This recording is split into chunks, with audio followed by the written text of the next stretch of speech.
All change at the top of League One. Plymouth and Ipswich both drop points, and a Wednesday win puts the Owls back on top. Here's my take on the second part of the Easter weekend. Quick apologies. It was either no production or no video today. I've got Enid all day. She's napping, so we'll knock this out right now in the kitchen, and we will start with Plymouth, who went into the day top of the pile in League One, put their astonishing home record up against Lincoln, though, the team who have been by far the biggest nuisance against the big sides when playing on their own turf in League One this season. And Lincoln did it again. They have now won at Ipswich, Barnsley, and maybe hardest of all, Plymouth. Also taken points at Sheffield Wednesday and Derby. Mark Kennedy has got this kind of stiff team-shaped counter-attacking style. They're almost like one of those old-school European teams that used to always seem to beat whoever had won the Premier League back in the early 90s. They just get the job done and put in an excellent display to win 2-0 at Home Park. It didn't look like a smash and grab to me. The good news for Plymouth is they've always bounced back well from defeat this season and tend to win the next, not just the next game, they tend to win the next couple of games after a setback. The bad news is that a lot of people's calculations that did have Plymouth finishing up in that top two were based on them just continuing to bang out the points at Home Park. They do now have 2 away games, Plymouth, before 3 of their last 4 are back at home.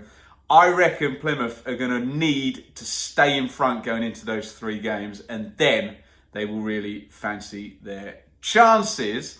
The other part of the equation that worked out well for Sheffield Wednesday was that Ipswich dropped points, drew 1-1 at Cheltenham, and the end of the winning streak and indeed the clean sheet for the Tractor Boys that had catapulted them right back in to the title race. I have to say Cheltenham are a bit of a bogey team for Ipswich. 54 shots to 9 in Town's favour over the 2 games. But Cheltenham drew both of them 1. Oh, they also took 4 points off Ipswich last season. Now look, when a team has been on a long winning streak, the game that ends the streak is normally viewed as a bit of a pass. We all know that all runs have to come to an end at some point, and the points had indeed been piling on the board at breakneck speed previously.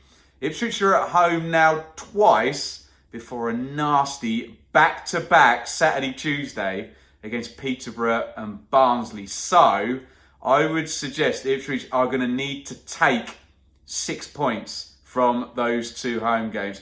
Gonna hope for a slip from some opponents maybe in the meantime, but they would not want to be chasing to then head to Peterborough and Barnsley in back-to-back games. The benefactor of these 2 results was, of course, Sheffield Wednesday. It's not been a good run for Wednesday at all lately, but I think what this does prove is that 23-game undefeated streak does give you headroom. It's half a season, for goodness sake, to absorb what has been a poor 6-game run. Darren Moore's side eased past Accrington, and Moore's message to Backinson, Deli Bashiru and Adeniran in central midfield was certainly heard by Adeniran. He wanted more. He got 2 goals from Adeniran in this 3-0 win. Now, if we also play good news, bad news for Wednesday, we'd say the good news is that they're back to winning ways, back to the top, and of course the results went for them on Easter Monday. The bad news, Wednesday have, of course, played a game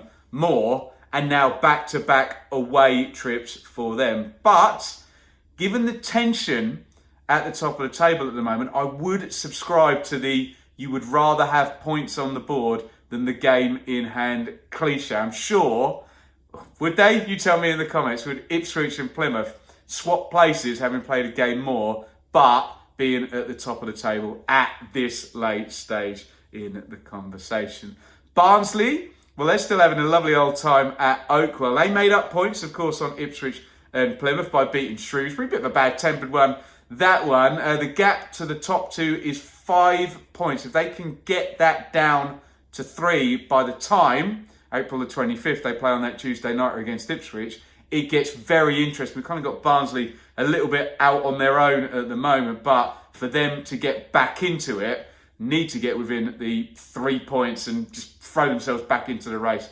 And they've got to take Ipswich down, I think, on April the 25th in order to do it. In the playoff race, things have just gone full circle, haven't they? We were high on Derby, we were high on Bolton, but right now, it's Peterborough that look like they've got a hold of that playoff place with two hands. Another win, another 3 goals as well. They're banging them in at home to Exeter. Both Bolton and Derby dropping points in games they will feel they should have won. Both sides were at home. Both sides led 1-0. Really late equaliser for Cambridge, who are in the bottom 4 as well, at Bolton. Derby just missed an absolute ton of chances in their game and let MK Dons back in. 1-1 draws in both instances.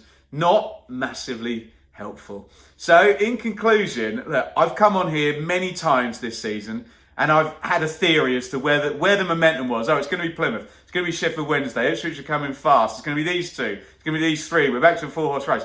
I don't have one today. This is really the least certain I've been for a long time in terms of this title race. None of Wednesday, Plymouth and Ipswich now have a winning streak, i.e. more than 1 game in a row.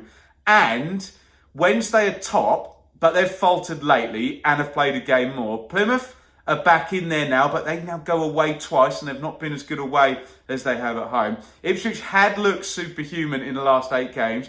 That balloon has now been pricked by Cheltenham.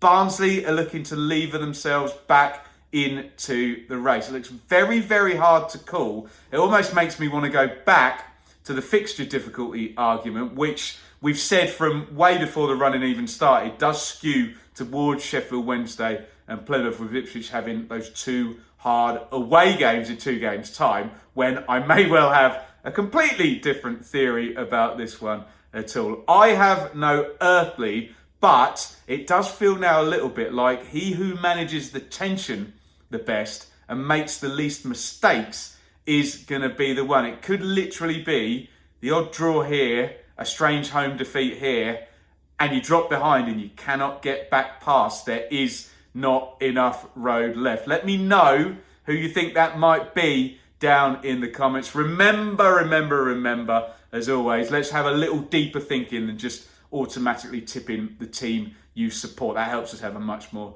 credible debate here on the channel, where we cover the EFL in great detail, and where the entire EFL are aspiring to be is where Burnley are already promoted after just 39 games. They're up in the Premier League. Click here to see my take on how Vincent Kompany transformed the Clarets to take them out of the EFL as they head towards maybe a points record and a championship title.